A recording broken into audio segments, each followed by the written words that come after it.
Hi! Good morning! Breakfast po ulit tayo. Today, ang ulam ko ay, dali lang, di pa ako nagsusuklay, kamay-kamay lang kasi yun.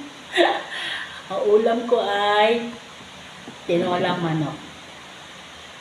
Tsaka chicken nuggets. Yan, para kay bossing. Tapos, syempre, ang aking chocolate. Masyado akong inspired. Masayang masaya. Ewan ko ba, pag nagigising ako ng umaga, lagi ba para bang ang saya-saya ng buhay ko pala. Ganun lang. Kasi may pagkain. Siguro ganun, may pagkain. Pero kasi masaya ako may chocolate. Then, start na po tayo ng kain. Ito muna, ito yung gulay, sayote. Kain tayo. Kain. Ito ang nagda-diet pero konti pa. Konti pang tiyaga.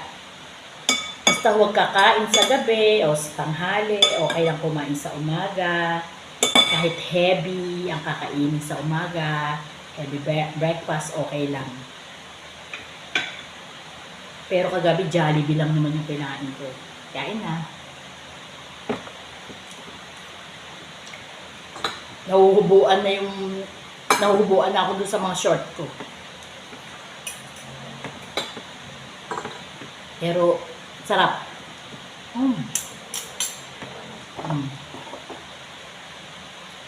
Chicken nuggets. Kain na po tayo. Lalo na meron akong chocolate. Chocolate. Sarap.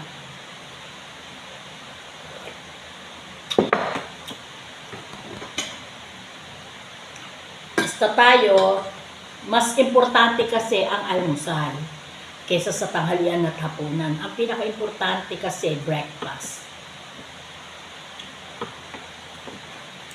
Kailangan kumain ng breakfast. Kaya, kain.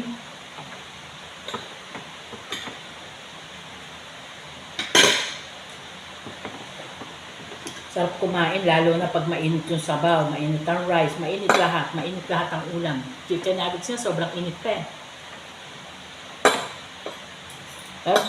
Pag nagluluto kay manugang ko, sobrang lambot ng manok. Grabe. Nalalagos na sa buto yung nalalagas yung laman sa buto. Sobrang lambot.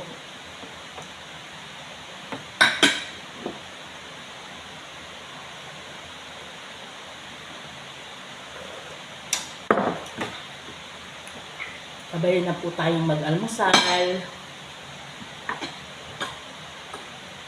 Kain.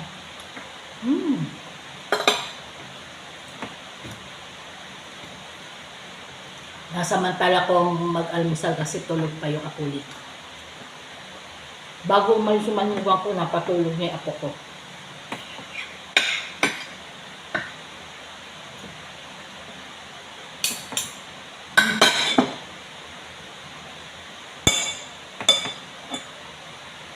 Bumibili ko ng Bicoys na chicharon dyan sa labasan, walang tinto. Parang masarap uli yung Bicoys.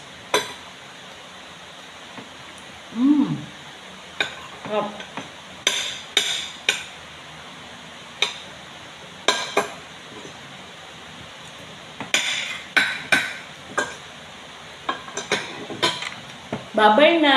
Tapusin ko muna ito pagkain ko.